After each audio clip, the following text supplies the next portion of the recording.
Hello and welcome to our January 2026 collective energy forecast. So, the first 10 minutes or so of this will serve as our mystic message for our last week of the year, essentially, as we move into the new year.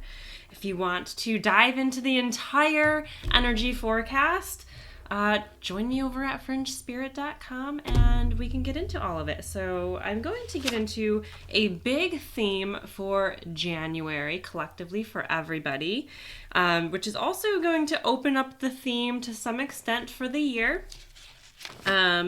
We're going to talk about Mother Gaia a bit. We're going to talk about massive shifts within the heart, in the heart body.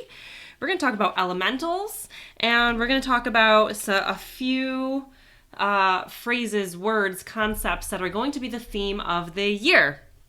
If you want to dive into your own personal energy forecast, find me over at fringespirit.com. If you want to work with me throughout the year, I have a wonderful offer there as well. And I'm also going to do a wonderful offer to just give you some insight on how you can work with your spirit guides, specifically for what the year ahead brings to you. Okay, so let's dive right in. So, beautifully enough, I love how the themes always present after I've already begun creating things within the theme. So a big part of the theme showing up here for January is around the heart. And I know we talk about the heart and the heart space and the heart chakra all the time, and it's sometimes can feel a little eye roll and, the idea, unconditional love and, all of these things. But there is so much truth to these energies and the role that it plays in the evolution of our soul, one, two, human beings as a collective species, and Mother Gaia and our existence as an extension of her. So, if you've been doing the shadow work and the healing and you've been in this space for some time, doing work within your heart space is not new. This is not a message of, oh my gosh, there's more baggage to unpack. And some of you have already been on this journey of expansion. Like I said, if you've been working with me, there are some people who have been working with me. I tune in every single month and we've been on this heart expansion journey. It's continuing. And it's also happening for other people, to different scales, to different extents. The expansion of the heart is limitless in my perspective, and it is different than how our other chakras operate. Our chakras system exists within our energetic body. Our energetic body is shifting in and of itself. And, if you are an energy healer, you might notice sometimes you've connected with some clients and you're like, where's their chakra system? It looks different. It looks more like a big giant crystal existing and spinning inside their body. That's to some extent a bit of the shift the energy body is taking on. And therefore, a lot of the physical shifts that we're having take place because are tied together. They go hand in hand because our physical bodies are a representation of what's happening in our energetic body. So the heart chakra, and to a deeper layer, the higher heart chakra, and then to a deeper layer, and they're kind of different components, but they all are around the same idea. There is the heart body. That is what I've been given. I know that there's tons of narratives out there of these are the bodies that we have and different breakdowns and different perspectives. I don't believe any of them are wrong. I think they're all just looking through a different lens. The way that I have been presented this information is we have this heart body, and it is the bridge between our physical, mental, emotional, energetic, and etheric bodies and our celestial body. Our celestial body being the part of us that is light, the part of us that is a direct extension of source, of God, of creator. If you hear the term God spark or, things of that nature, that is the celestial body. It is the part of you that is the direct split, the direct fractal of source. It's the part of you that is God, that is creator, right? And is also is light.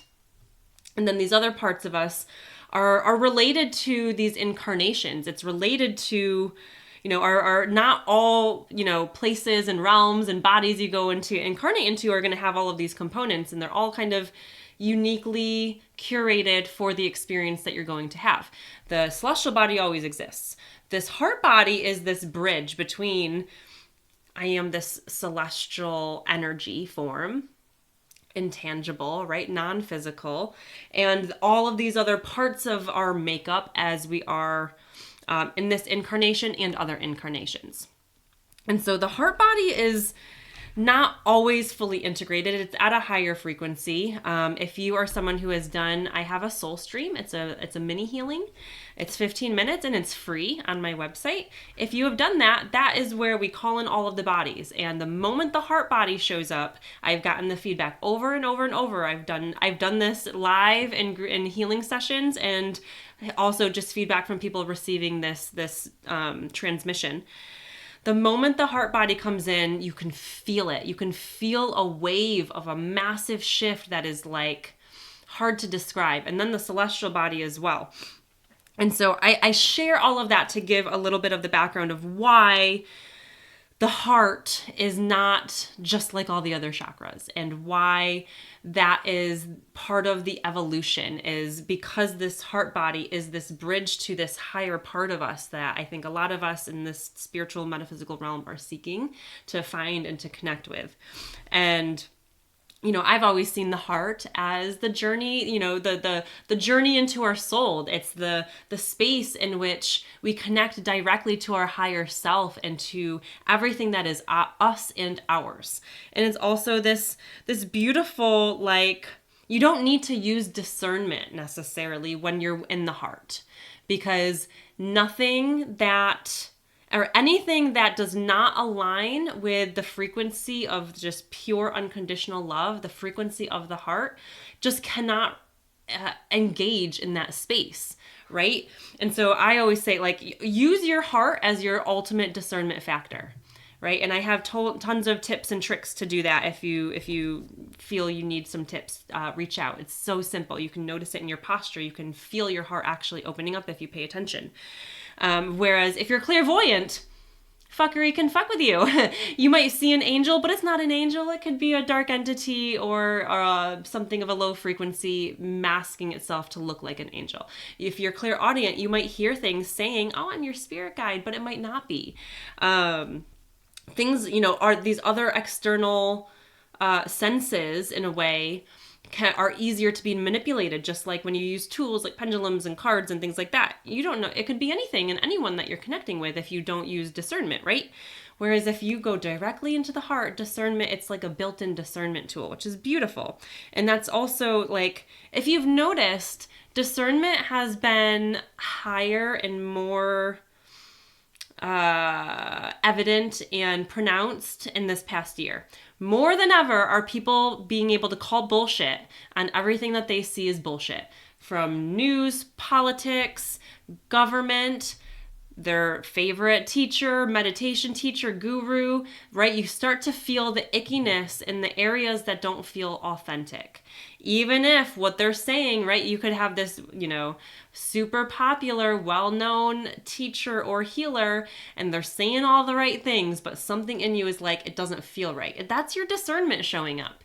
And discernment can be a lot of things. It can be, it's not for you right now. It can be not aligned with your truth. It doesn't always mean someone's bad or has bad intentions, but anyways, all of that to say, the shift into the heart being kind of the primary driver, and this evolution of the energy body into a more heart-centered, driven space these are the things that are showing up to support this shift. And we're moving into a space where the discernment is built in through when you open the heart and when you work from the heart. Okay. And so back to the heart. The theme of January, there is a big expansion of the heart taking place. And again, coincidentally, I just did a soul stream for the group, those who are subscribed, and it's a heart opening and activation because that's just what wanted to happen. I also do them personally for people, and the ones that I did personally were also very heart-centered. A dear friend of mine, we just had a conversation, and she's feeling called to do heart healings for people. So if you're feeling an emphasis around your heart, and it doesn't necessarily mean we're going deep and doing all the deep wounded stuff. If you've done the inner child work, and if you've done some of that, I'm not saying we need to unpack that. We're not going deep.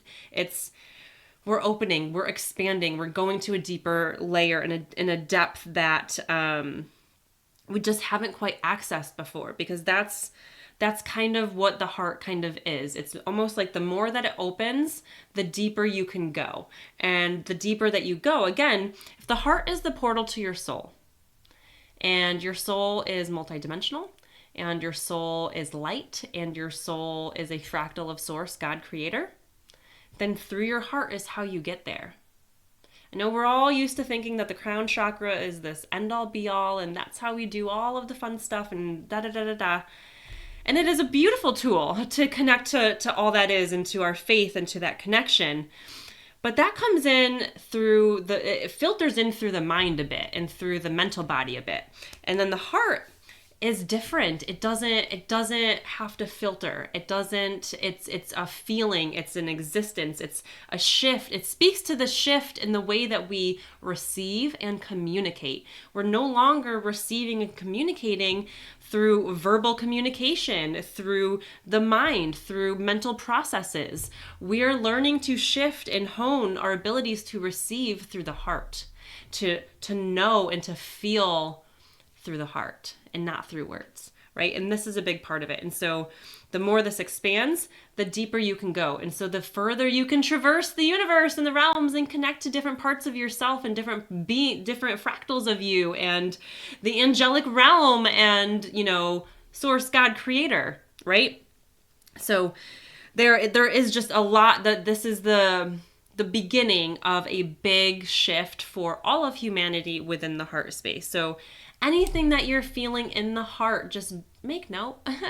It's okay. It might hurt. Mine is actually hurting quite heavily right now through, the heart opening healing that I did. And just these themes, because I'm going through it too. We're all going through it. And so there's this, quickly I'll just share a little bit of like what can help you before I end the mystic message and go deeper into the energy forecast component. There's this vibe around taking down the walls. We've built up walls around our heart to protect it for so long because that's what we needed to do, because we were in survival mode. We were operating from survival mode. And, the heart, and especially the backside of the heart, if you're someone who has chronic pain, right in the backside of your heart chakra, that is where I find a lot of cords from people's loved ones that have imbalanced give and take relationships or uncomfortable relationships. And so we put up these walls, especially if you think about it, the backside of your heart chakra, you can't really protect it, right? Whereas your front, you can kind of like, if you're someone who's kind of like this all the time, or you kind of cover, you're subconsciously protecting your energy body. But then there's the other side, and that's why the back sides are usually pretty gnarly in comparison to the front sides. But we're shifting. Things are shifting. Your discernment is stronger than ever. Your ability to self-heal is stronger than ever. Your ability to connect to your intuition and your inner wisdom is stronger than ever. So the walls that you've built, we need to remove the walls. And in that, it doesn't mean it's a free-for-all now. Like anything and anyone can come into my space. You've worked on your boundaries. You've done the healing. Let the walls down and find yourself in trust that whatever you're emanating from your heart is what you're attracting. And if you've done the healing work to know that your heart is not operating from a place of shadow or of ego, then you're attracting the right stuff. And so again, you might notice an emphasis on heart healing stuff. And again, this idea of taking the walls down and being in trust and surrender. And before I end the mystic message, I'll leave you off with this. The top wounds that would show up. So anything you need to tie up your loose ends, or if you maybe haven't done the healing work, maybe you're stepping into this space for the first time today or yesterday or last week. These are the things that are showing up in conjunction with the heart, of course, are receiving wounds. That's one I've been working on for years, and I'm sure it's going to be a big emphasis. It's been a big emphasis this year, and I'm sure I'm going to go into more of it in 2026. Loneliness. Loneliness on a deeper scale. We're so programmed to think of loneliness and connection in like this human-to-human thing. And of course, that's 100% a part of it. But deep down, we know that we are Source, God. We are connected to Source. We know we are connected to each other. We know we are connected to the cosmos and these other worlds and these other dimensions and these other realms, that everything is connected. Yet part of this earthly experience is to feel somewhat disconnected from that. And so, you might have beautiful relationships and still feel lonely. And that's really common. Or maybe you don't have the relationship you desire and you feel, and so it adds to the loneliness factor, to the point where you chalk it all up to like, well, I need this partner, I need these connections, when maybe you do. We all need connection, but maybe also you need your connection to your higher self, to the realms. And that disconnection feeling is adding to this loneliness feeling that we assume is solely human to human. Not only that, but our connection to the earth, to Mother Gaia, that is going to be really, really big. And I'll get into that in a little bit here. But the loneliness factor, again, it's not just, I want my life partner. It's your connection to the earth. It's your connection to Source. It's your connection to your higher self. Those are, the feeling disconnected from those add to the loneliness factor. And then the other wound is receiving loneliness, and just that feeling of like something feels off and I don't belong here and I want to go home. Those are the wounds around the heart. So as it expands, you will notice some of those things getting triggered a little bit. And so, again, I'll get deeper into kind of how we can work with that. But I will leave you with that for our mystic message here. And hop on over to fringespirit.com and you can go check out the heart opening and activation that can really help you through this time.